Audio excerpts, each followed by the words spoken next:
The border vote that's expected in the Senate tomorrow. I guess two questions related to that. One, can you kind of explain the timing of how this came together? I mean, are there developments that you are more optimistic this will be more successful than it was last time? And if it is not, does the president intend to try and re-engage Republicans and Democrats to come up with a new agreement before November's election? Look, it's up to Republicans in Congress if this is going to be successful or not.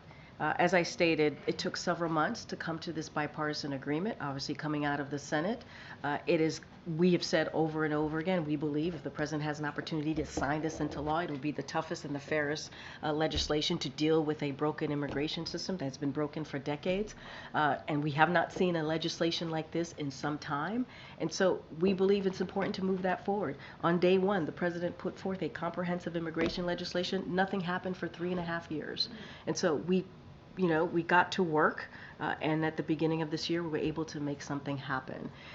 And we wanted to see moving. We wanted to see happening. Majority of Americans care about this issue. They care about what's going on at the border. They care about fixing immigration, and they have to do their jobs, right? This is an opportunity for legislators, for Congress to do something that Americans care about. So we're going to let that process play out. The vote happens tomorrow. We've been very clear. We could not be more clear on how we want this to be moved forward. We could not be more clear how important it was to us that the president and his team worked on this for months. But does the president want to see a new deal? If this doesn't... There's a deal right there. But if it fails and it doesn't move forward... Look, I'm not going to get ahead. I'm not going to speculate on what's going to happen tomorrow. But there is literally a bipartisan deal that was worked on for months that can start dealing with this issue. There is. And why do we need a new deal when there's one right there that they negotiated on?